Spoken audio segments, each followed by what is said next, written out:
Good morning, guys. Big A. Here we are on the station, Camp Greenway.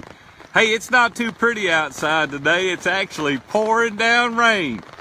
But you know my guys' opinion about my thoughts about pouring down rain. That's why they got these umbrellas. Hope you guys are having a great day. I spent last week in Anaheim, California at Podcast Movement. It was absolutely incredible. Jared Easley and Dan Franks, they put on an amazing event. If you've not ever been, I suggest highly signing up for next year. It's going to be in Philadelphia. But here's what I want to talk to you about today. Are you a victim? Are you a winner? Do you have trials? What are you going through today?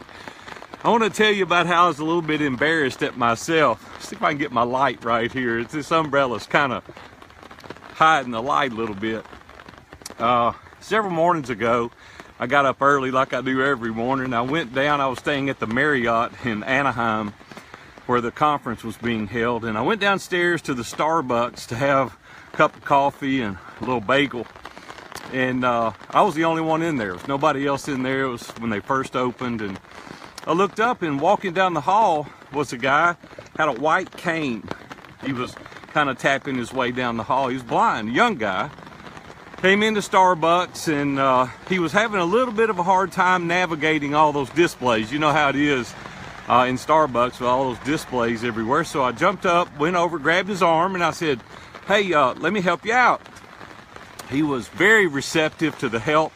I didn't know at first, you know, if he was going to be or not, but I walked him up to the cash register, and he ordered his breakfast. And as he was walking back, I asked him, I said, hey, man, why don't you join me? Why don't we sit here and have a great conversation? Well, I thought, I'm just going to be honest with y'all, I thought, well, I'm going to encourage this guy. You know, he's a young guy, looked like he was mid-20s, maybe early 30s. I said, I'm going to kind of encourage this guy. Oh my gosh, who was encouraged at the end was me. I started talking to this guy, and he started talking about how grateful he was for the conference and what a great job they had done putting it on. And I asked him who brought him there, and he said, well, I came myself. He said, you know, I jumped on the train, and he lives in Southern California or an Amtrak or something. I don't know what it was he rode. And he got there, and I said, you travel alone all the time? He said, oh, I travel all over the world. He said, I always travel alone. I started thinking about the difficulties that must be. Then as I talked to him, let me just make a long story short. The guy's got an MBA. He runs an IT company in Southern California. He has a team. He builds websites for a living alongside of his IT job. He speaks English, he speaks Spanish, and Mandarin. And he's thinking about a fourth language. And man, as I sat there, I was embarrassed thinking about the level of excitement that I was going to bring to the conversation. I started thinking, my goodness, this guy is so grateful. He is so amazing. He's not letting these obstacles get in the way of what he's trying to do. And I started thinking about a lot of the guys in the conferences and the conversations that I'd had previously with them. And all I could hear was complaints about the technology and about the resources they couldn't get and their financial struggles. And next day I had another breakfast with a guy, with a buddy of mine, and all the guy could talk about was the challenges.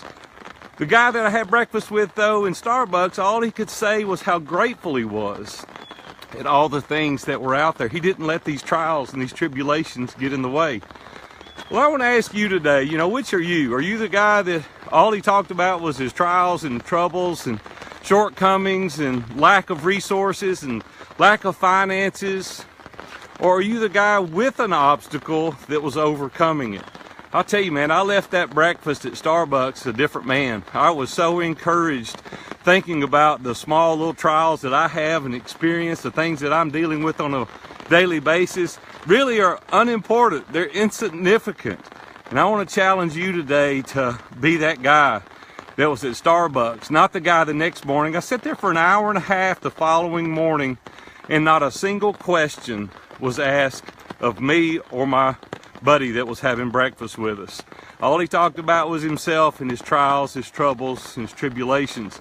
And I often wonder why we don't really overlook those things and try to have the attitude and the mindset that the young man did at Starbucks. Well, I'll tell you, we're reading Seth Buckley's book.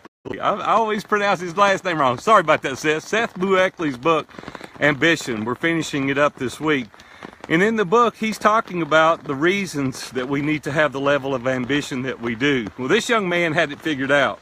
He was very ambitious, but he kept turning the conversation back to me. Kept asking about my family and my occupation, my dreams and my goals. And every time I tried to turn it, he would always push it back to me. Well, who are you? Which guy are you in that scenario? Are you the guy that always asks the questions, complaining about every situation?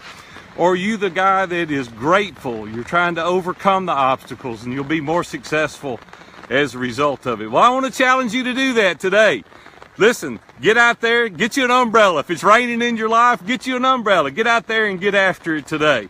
I'm Big A, coming to you live from the Station Camp Greenway. You guys get out there and crush it today. We'll see you.